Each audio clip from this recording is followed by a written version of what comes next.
রাসূল পাক সাল্লাল্লাহু আলাইহি সাল্লাম যখন দিনটা প্রতিষ্ঠা করলেন, একটা সভ্যতার উন্মেষ, সভ্যতার বিকাশ একদিনে সম্ভব নয়।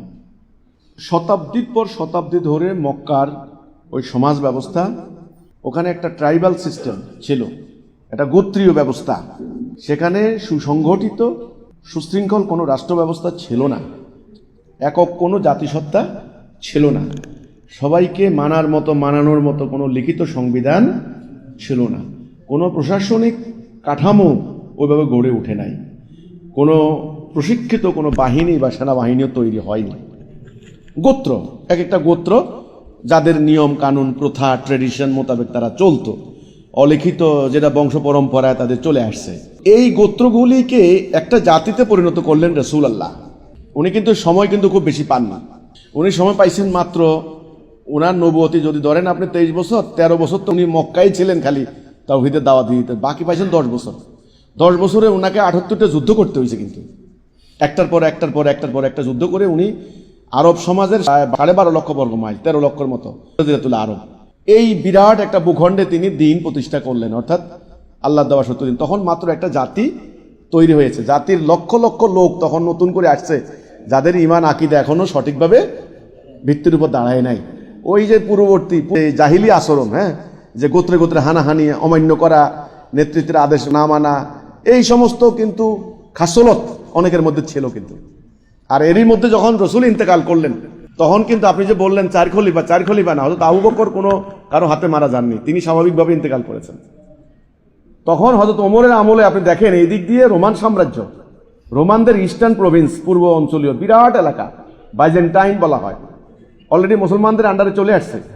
ওই দিকে হলো পারস্যদের এলাকা, এই পার্সিয়ান, পারস্য বলতে আজকে বিরাট ইরান, আফগানিস্তান এবং ইরাকের বিরাট অঞ্চল, এটা ছিল পারস্য এলাকা, পারস্য সাম্রাজ্য, খেলাখেলি না। এই দুটা সাম্রাজ্য ওমরের আমলে কিন্তু দিনের আন্ডারে চলে আসছে। লক্ষ লক্ষ মুসলিম খালি লা ইলাহা ইল্লাল্লাহর প্রতি আছে, আকীদা ভালো করে হয় নাই, কর্মসূচি ভালো করে বুঝে নাই, লক্ষ লক্ষ। এর মধ্যে শত্রু আছে না, শত্রু হয়েছে না, শত্রুতা হয়েছে না। এর মধ্যে ঘটনা আছে কিন্তু ইহুদিদেরকে, ওরে বাপ রে বাপ, আপনি যদি ওই সমসাময়িকের রাজনৈতিক অর্থনৈতিক অবস্থা চিন্তা করেন, উথাল পাতাল। আপনি দেখেন এই হাসিনাকে পরাজিত করার পরে কয় মাস হয়েছে? মাত্র 9 মাস। আন্দোলন থামাইতে পারতেছে একদিনের জন্য? পরিস্থিতি কিন্তু ভয়াবহ। এরই মধ্যে মদিনা থেকে যখন ইহুদিদেরা নির্বাসিত হয়ে গেল, ইহুদিদের একটা গোত্র যুদ্ধ অপরাধীর আয়তা করে শাস্তি দেওয়া হলো, আর একটা দুটা গোত্র তাহলে বের করে দেওয়া হলো, চলে যাও তোমরা মদিনা থেকে, কারণ মদিনা থেকে তোমরা রাষ্ট্রের ঐক্য সংহতি নষ্ট করতেছ, ষড়যন্ত্র করতেছ, তোমাদের আসলে থাকার এখানে কোনো অথরিটি নেই, তারা যুদ্ধ অপরাধ করেছে, তাদেরকে অন্যদিকে বের করে দেওয়া হয়েছে। এরা কিন্তু যায় নাই, আছে না, বলে না যাচ্ছি কিন্তু যাচ্ছি না, এরা কিন্তু যায় নাই। এরা বিভিন্ন জায়গায় বসে এই খেলাফতের ষড়যন্ত্রের মধ্যে লিপ্ত রয়েছে। এর মধ্যে একটা হলো আব্দুল্লাহ ইবনে সাবা, এই মুসলমানদের মধ্যে সেই ইমান আনছে, আসলে ইমান আনেন না, সেই ভিতরে ঢুইকা এইবার এই গ্রুপ এই দল, আমাদের মধ্যে দেখবেন হিজবুত ওদের মধ্যে দেখবেন কেউ কেউ আছে কিন্তু সঠিকভাবে ইমান আনে না, কিন্তু তার কাজ হচ্ছে খালি আমিরের বিরুদ্ধে ওই কথা, ও আমিরের বিরুদ্ধে এর কথা, কেন্দ্রীয় কমিটি জেলা কমিটি লাগাই দিয়া আউট। এই নাই আজকে নোয়াখালী শাখা, কালকে ঢাকা শাখা, পরশু খোঁজ খবর দিয়ে গেছে কোথায়, কয় ও এখন সাভারে থাকে, গাজীপুর থাকে, ও আর কোনো খবরই নেই। এতদিন ছিল কোথাও, অমুক জায়গায় ছিল। এই আব্দুল্লাহ ইবনে সাহাবা হচ্ছে একটা। তো এই ধরনের আমি, তার মানে ইহুদিদের ষড়যন্ত্র, এগুলা করতে যায় পুরো উম্মার মধ্যে তারা প্রচন্ড ঐক্য নষ্ট, বিশৃঙ্খলা ইত্যাদি সৃষ্টি করে দিয়েছে। ফলে হযরত ওমর যেই লোকের হাতে নিহত হয়েছেন, এই লোককে আবার হত্যা করেছে হযরত ওমরের ছেলে।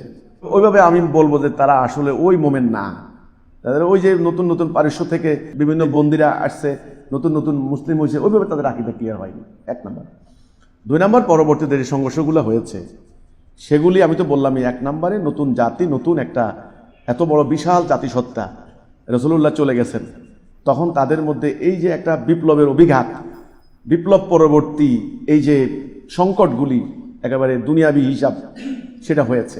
শত্রুদের প্রচন্ড রকমের ষড়যন্ত্র, দুই পক্ষে লাগিয়ে দেওয়া, আমির মুয়াবিয়া আর হযরত আলী, এদের মধ্যে লাগিয়ে দেওয়ার এই যে সিফফিনের যুদ্ধগুলি, এই যে মারামারি করা, এই যে হইল, এটা তো এগুলা আমি বলবো অনাকাঙ্ক্ষিত। এটা কিন্তু হওয়ার কথা ছিল না, এটা হওয়াটা জাতির মধ্যে অনাকাঙ্ক্ষিত। কিন্তু মনে রাখতে হবে রাসূল পাক সাল্লাল্লাহু আলাইহি ওয়াসাল্লাম এমন একটা আদর্শ দিয়ে গেলেন, যে আদর্শ নির্ভুল, নিখুঁত, যে আদর্শ হলো ঐশী, আদর্শ হলো ডিভাইন ল, পবিত্র একটা আদর্শ। এটা মানব জীবনে কার্যকরী করার ফল কি হয়েছে পরবর্তী কয়েক শতাব্দী আপনি দেখেন না, সেগুলো দেখবেন না। ঘরের দরজা খুলে মানুষ ঘুমাইছে। কোন সমাজ, যেই সমাজে ডাকাতি নিত্য ঘটনা ছিল, উটের পিঠে খাবার নিয়ে বোঝাই করে ঘুরতো? কোন সমাজ? যেই সমাজে ক্ষুধার জ্বালায় মানুষ অজ্ঞান হয়ে পড়ে থাকতো, যেই সমাজে কেউ কারোর মানতো না, সেই সমাজে বিশাল একটা জাতি। এগুলি আপনি দেখবেন না। যেখানে ন্যায় বিচার ছিল না, সেখানে সারা বছর একটা দুটো অপরাধের কোনো মামলা আসতো না, আপনি সেগুলি দেখবেন না। মানুষের ভেতরের বাহিরের সমাজের কি আমূল পরিবর্তন এনে দিল জ্ঞানে, বিজ্ঞানে, প্রযুক্তিতে। তখন দুনিয়ার টপ লেভেলে হয়ে গেল মুসলমানরা, সেটা আপনি দেখবেন না। জাতির উত্থান কালে জাতির যিনি প্রতিষ্ঠাতা, ওনার অন্তর্ধানের পরে স্বাভাবিকভাবে একটা নবগঠিত জাতির মধ্যে অনেক কিছু খেয়ে হারিয়ে ফেলছেন। ওনাদের নেতৃত্বের সংকট ছিল, নানান সমস্যা ছিল। তো এটা স্বাভাবিক ঘটনা। এটাকে সামনে এনে যদি বলেন যে উম্মাহ ব্যর্থ, ইসলাম ভালো না, ইসলামের মধ্যে মারামারি, তাহলে তো কিন্তু এটা মেনে নেওয়া যায় না।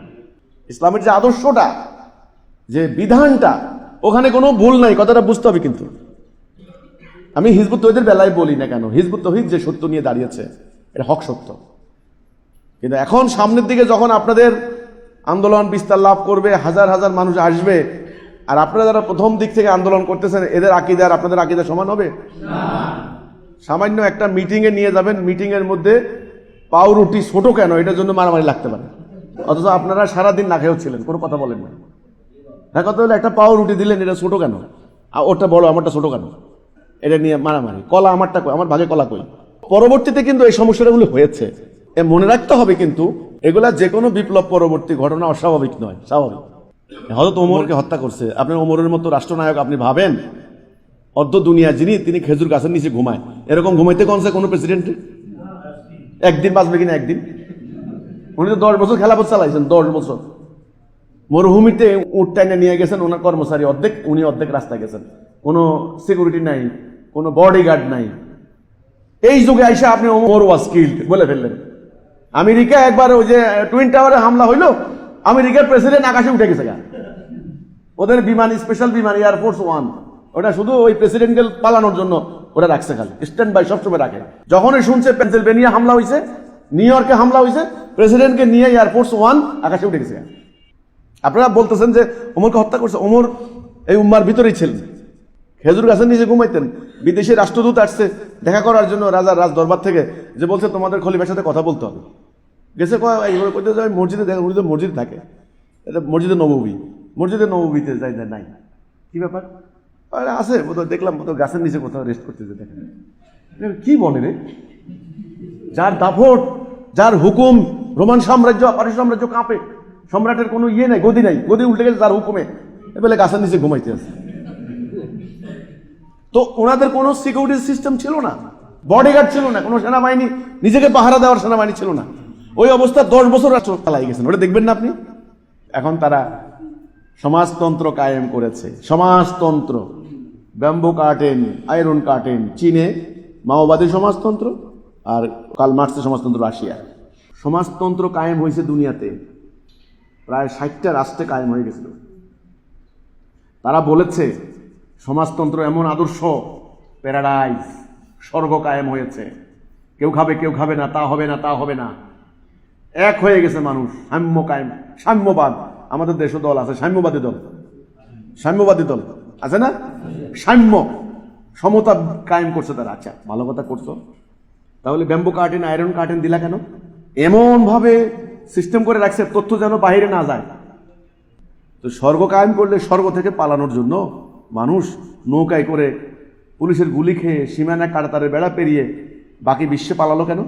স্বর্গ থেকে কেউ পালায়? রাসূলুল্লাহ যে ইসলাম প্রতিষ্ঠা করছেন মদিনায়, মক্কায়, তার উপরে কয়েকশো বছর থেকে পালাইছে?